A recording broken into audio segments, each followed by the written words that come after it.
Meus amados, que a graça e a paz do nosso Senhor e Salvador Jesus Cristo seja na vida de cada um de vós, nem só agora, mas para todo sempre, hein? Quero dizer para vocês que eu quero falar hoje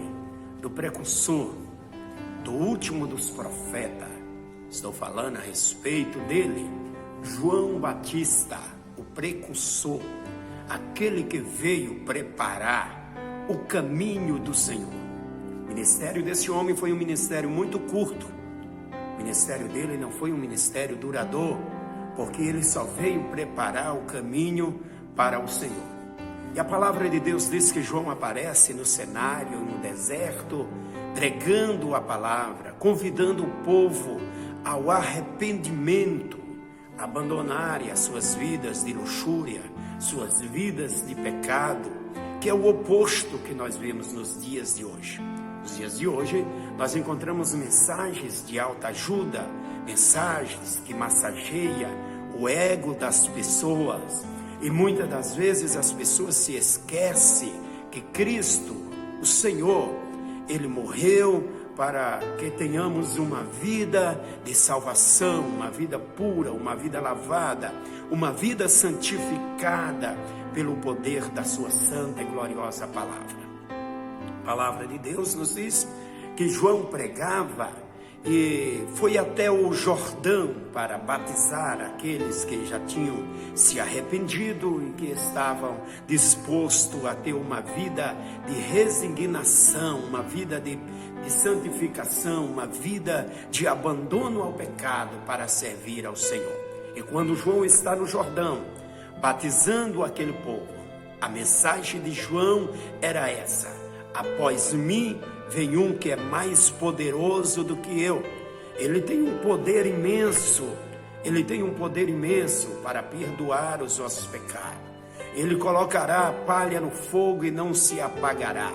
Esse que eu estou falando, eu não sou digno de abaixado, desatar as correias das suas alpacas. E a palavra de Deus nos diz que enquanto João ministrava esta palavra, enquanto João ministrava o poderio da palavra de Deus, preparando o caminho do Senhor, de repente aparece lá na fila, quem? Jesus Cristo de Nazaré. E a palavra de Deus diz que João exclama, João capítulo 1, versículo 29, ele exclama dizendo: eis aí o Cordeiro de Deus que tira o pecado do mundo. Quando João diz assim, eis aí o Cordeiro de Deus que tira o pecado do mundo, o povo começou a procurar um cordeiro literalmente, mas não estava um cordeiro literalmente se falando de um animal, mas estava ali Cristo na representatividade de um cordeiro que seria morto, de um cordeiro que seria imolado, entregue pelos nossos pecados. E naquele momento a palavra de Deus nos diz que Jesus se dirige até João, o pregador, o anunciador da palavra. E naquele momento João disse: Senhor, sou eu que tenho de ir a ti, tu vem a mim. Mas naquele momento Jesus disse para João, como ético, como cumpridor da lei, como cumpridor da palavra, como cumpridor dos princípios, respeitando aqueles que são enviados por Deus para fazer a sua obra. Jesus disse para João: João, me batiza para que se cumpra toda a justiça.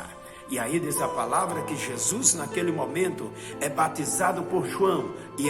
algo maravilhoso acontece, o céu se abre e uma voz brada naquele momento, quando a palavra de Deus nos diz que naquela hora Deus fala dizendo: este é o meu filho amado em quem eu tenho prazer, este é o meu filho amado em quem eu me comprazo. E a palavra de Deus nos diz que a partir daquele momento, Jesus sai das águas, vai para o deserto, guiado por quem? Guiado pelo Espírito Santo, levado pela terceira pessoa da Trindade. O Espírito Santo leva Jesus até o deserto, lá no deserto, a Bíblia diz que Jesus fica lá durante 40 dias e 40 noites, orando e buscando a presença do Pai, se preparando para um grande ministério que ele teria de realizar nesta terra. E a palavra do Senhor diz que após os 40 dias e 40 noites, quem chega até a ele, querido? A palavra diz que chega o tentador.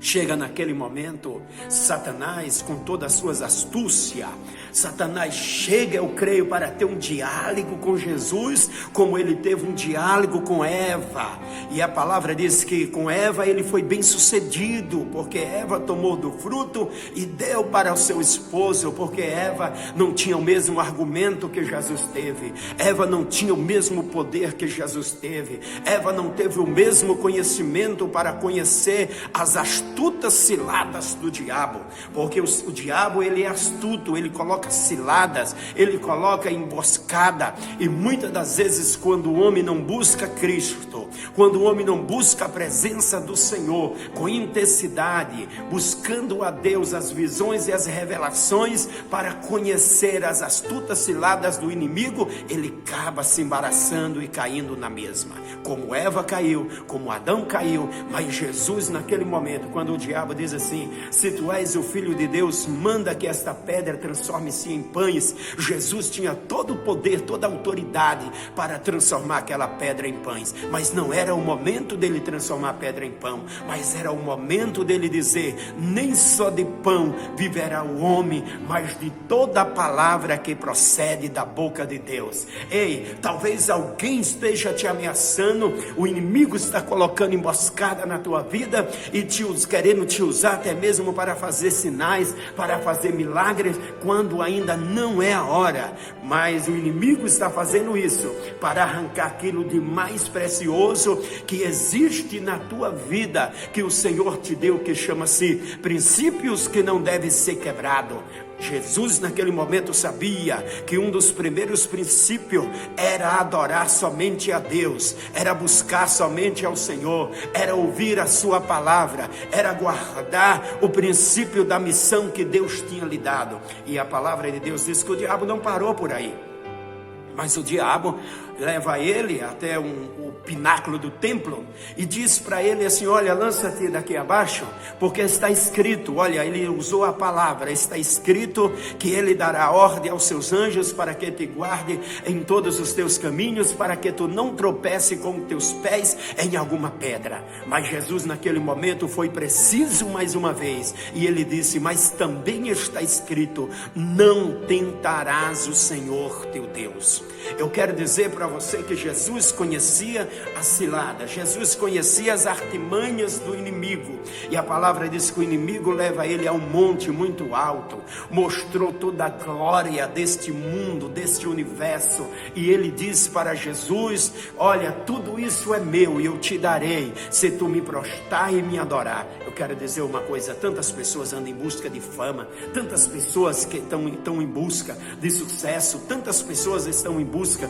de ser bem sucedido e talvez não aguenta esse tipo de propósito, mas a palavra do Senhor nos diz que naquele momento Jesus responde para ele, olha Satanás, vai-te Satanás, porque está escrito, só o Senhor adorarás e só a ele servirá. Quer dizer, eu não quero a tua glória, eu não quero o que você tem, eu já tenho o suficiente, é o meu Deus, que eu sou Cristo, eu já tenho o suficiente. E a palavra de Deus diz que naquele momento o inimigo sai, e quando o inimigo sai, os anjos do Senhor descem e o servem. Eu quero dizer uma coisa para você, no final da tua luta, no final do teu propósito, no final da tua adoração, Deus vai enviar o seu anjo para te servir e te recompensar pelo não que você falou para o inimigo das nossas almas. E eu quero dizer para você que Deus é fiel, Deus é justo, e naquele naquele dia, Jesus desce agora daquele deserto e começa a pregar uma palavra de arrependimento, uma palavra de transformação, uma palavra de mudança, porque o Evangelho muda e transforma a vida das pessoas. Olha, não importa se o seu ministério vai ser um ministério longo, mas importa que o seu ministério esteja no centro da vontade de Deus, que você possa fazer a vontade do Senhor. Não prolongue dias, não faça coisas que Deus não colocou no seu coração, na sua alma e na sua vida, simplesmente para alimentar o seu ego e as pessoas que te ouvem. Mas cumpra o Evangelho, cumpra a palavra de Deus, cumpra o teu chamado, aquilo que Deus te chamou e colocou no teu coração. Que Deus em Cristo, querido, abençoe a cada um, que esta palavra tenha um poder sobrenatural sobre as nossas vidas e que ela venha alcançar milhares e milhares de pessoas que precisam de se arrepender para ter um encontro com nosso Senhor e Salvador Jesus. Custou a cabeça de João a sua pregação, mas a sua alma descansa com Cristo. Ainda que custe a nossa cabeça, mas a nossa alma precisa descansar no Senhor.